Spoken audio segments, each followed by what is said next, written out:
gidiraa fi roorroo uummata Oromoo irratti adeemaa jiru hundeen buqqisee walaba itti godhee Oromiyaa walabaa ijaaruuf gara kuteessisa ba'aa tarkaanfii humna diinaa irratti mooraa ishee keessatti itti seenuun akkasuma bakkee keessatti eegee haxxeen adabuu jabeessee jira.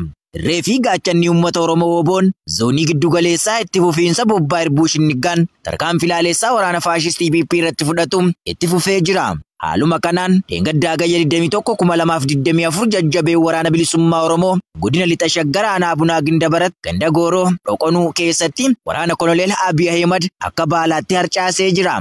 Tarkaanfii kanaanis waraana diinaarraa battalatti 28 irraa ajjeese 22 madeessuun bakka irraa dhuftetti deebisee jira. Lolli waraanni bilisummaa Oromoo taasisu hanga bilisummaa fi walabummaatti itti fufa. Injifannoon uummata Oromoof. Nabbaa Wallaggaa aanaa Sibuu Sireetti waraanni maafiyaa PP loon uummata rasaasaan rukutuu yoo ajjeesu jiraattota hiraarsuu fidhee maallaqa guddaa gaafachaa jiraachuun dhaga'ame. Jaalaqaafan Fayyeeraa waan qindeeffate qaba. Biyya afaan qawween ijaaramte Impaayera Itoophiyaa keessatti uummatni Oromoo baroota dhufaa darbaa murnoota abbaa irree impaayeratti bulchaniin saboota kan biroo irraa addatti cunqursaan irratti raawwachaa ture. Kanuma hordofuun yeroo ammaa loltoonni bilchiginnaa waraana isaanii kan durii caalaa heddumminaan guutuu Oromiyaatti bobbaasuun uummata Oromoo irratti yakkoota gara jabinaa gita hin qabne raawwachaa jiru. Haaluma kanaan godina Baha Wallaggaa aanaa Saasiggaa keessatti namoota nagaa hidhuun jabeessanii jiru. Agayya 20/2024 magaalaa Jimaatee jedhamurraa dargaggoota maqaan isaanii Abdii Yamanee, Daawit Maammoo, Malkaamuu Fiqaaduu, Girmaa Fiqaaduu fi kanneen biroo hedduu ta'an badii tokko malee qabuun waajjira poolisii Onichaatti hidhuun dararaa jiraachuu maddeen keenya itti dabaluun heeraniiru. Bulchiinsuma magaalaa Jimaatee jedhamutti guyyaa sana agayya 20/2024 waraanni dhiiga ilmaan Oromoo soorachuun jiraatu nama maqaan isaa Obbo Guddataa Olaanaa jedhamu mana hidhaarraa baasuun haala suukanneessaa ta'een rasaasa itti roobsuun ajjeesu sagantaa keenya darbe irratti gabaasuun keenya ni yaadatama. Kaaba Oromiyaa godina Walloo aanaa Dawwee Harawaa keessatti murnoota bilchiginnaan hidhaaf reebichi jiraattota irratti raawwatu jabaatee itti fufe. Bal'ina isaaf jaal kennaa sabaa. Uummanni Oromoo murnoota dhufaa darbaan gidiraa hamtuu keessummeessaa kan as ga'e ta'ullee safuudhuudhaa fi eenyummaa isaa eeggatee jiraachaa jira. Haa ta'u malee bara murni bilchiginnaa maqaa Oromoo dhaachaa aangoo empaayeratti irra jirutti garuu Oromummaan qofaan yakka ta'uun ilmaan Oromoo qe'ee abbaa isaanii irratti ajjeefamaa hidhamaa saamamaa fi qe'ee irraa buqqifamuun rakkoo dhala nama tokko irra ga'uu hin malle guyyaa guyyaan uummaticha irratti raawwataa jira.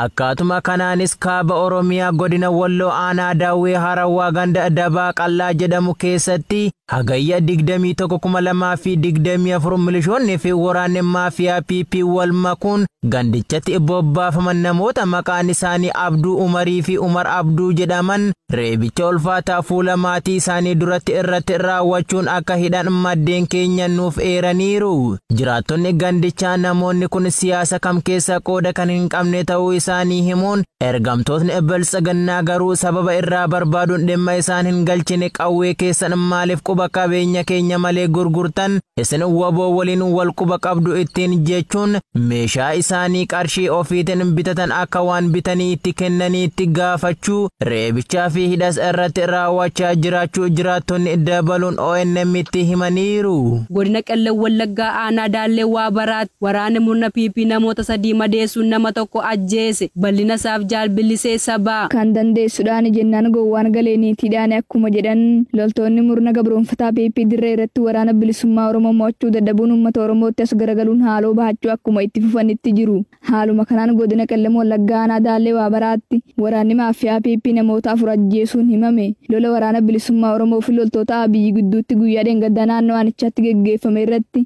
waraanni bilisummaa Oromoo ergamtoota diinaa akka baalaatti gadi harcaasuu hordofuun loltoota sirnichaa keessaa kanneen du'aniif sirna awwaalchaa isaanii irratti guyyaa kaleessaa jechuun gaafa hagayya 22/2024 dhukaasa banameen magaalaa Qaaqee jedhamu irraa ergamaan PP tokko ajjeefame. Sababa kanaanis namoota maqaan isaanii Tuujubaa Tafarii, Beekumaa Likkaasaa fi Qannoo jedhaman rasaasa itti roobsuun haaloo isaa uummatatti bahachuu jiraattotni magaalichaa irraata biyya biyyoolessa Oromiyaatti himaniiru. Waraanni sirna nama nyaataan impaara Itoophiyaa godina Boorana Ba'aa aanaa Liibaniif lixa Wallaggaa keessatti ajjeechaa raawwate Jaalguyyoo Jaarsoo dabalata qaba. Waraanni shifta PP godin Booran Baana Liiban ganti qarsaman limoora diinaa Addaraash jedhamtu keessa qubattee jirtal kan dheengadda haga 21:20 sa'aatii 5:30 jiraata ganda daadii nam maqaan isa Mutta Mujee Boroo jedhamu rasaasaan rukutuun ajjeesan. Obbo Muttee Mujee harqallees cilee gubee maasisa jiraachisuuf tattaaffate yoo ta'u cilee qopheeffate magaalaa Nageellee faate deemaa osoo jiruu daandiirra qaban ajjeesuun barii irra sirni awwaalchisa uummataan taasifamuun barame. Oduma ajjeechaa wal qabatuun godin lixa Wallaggaa bigii keessa kaleessa 22 waraanni faashisti PP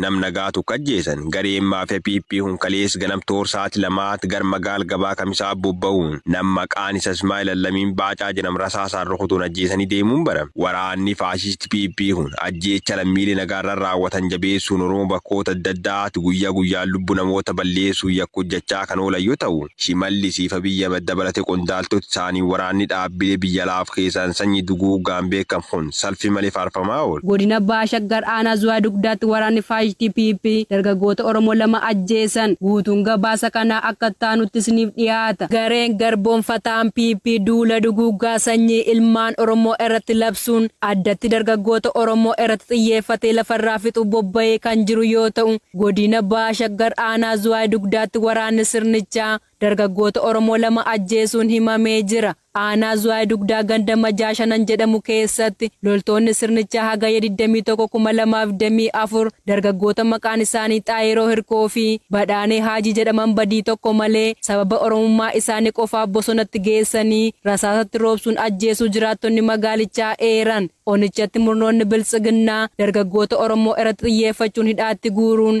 Onichatti murnoonni biltsiginnaa dargaggoota Oromoo irratti xiyyeeffachuun hidhaatti guuruun kaan ammoo achi buutee dhabamsiisaa fi ajjeesaa jiraachuus itti dabaluun arraata biyyoolessa Oromiyaatti himaniiru. Kan dhaga'aa jirtan oduu raadiyoo arraata biyyoolessa Oromiyaa irraa isiniif darbaa jirudha.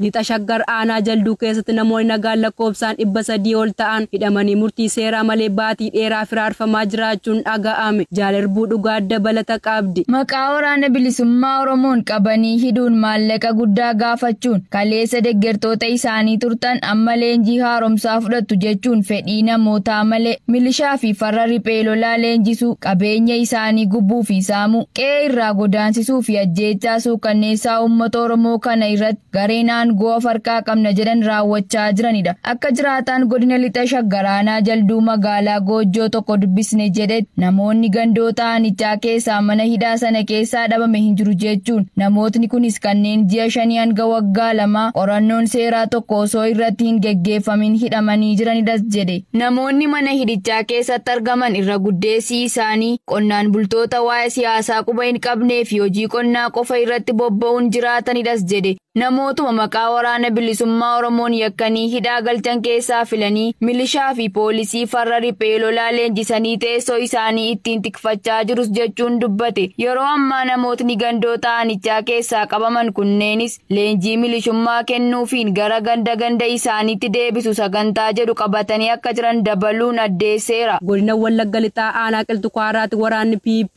saamicha ajjeechaaf gubaatii manneenii raawwatan bal'ina isaaf jaannii moonaa fayyisa.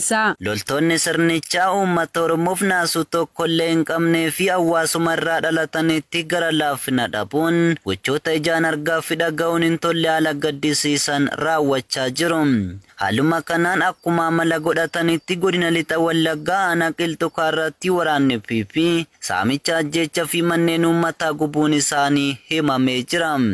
Ganda Lalisaa Gamsaa jedhamurraa dargaggoo maqaan isaa Yohaannis Qajeelaa guyyaa kaleessaa jechuun gaafa gayya 22/2024 ganama ajjeesanii gatuun hanga gabaasni kun qindaa'ettillee reeffi isaa kan lafaa hin kaane ta'uu namoonni itti dhiyeenyan beekan himan. Kana malees loltoonni ilmaan Oromoo balleessuuf bobbaafaman kun ganda Kalaansoo Dambii jedhamu keessa immoo namoota maqaan isaanii obbo Bashaa Namarraa fi obbo Asaffaa Taaddalaa jedhaman jala dunkaana isaanii hunda saamuun konkolaataatti erga fe'ataniin booda dunkaana fi mana jireenya isaanii ibiddaan barbadeessuu jiraattonni gandichaa ONM dubbise himanii jiru.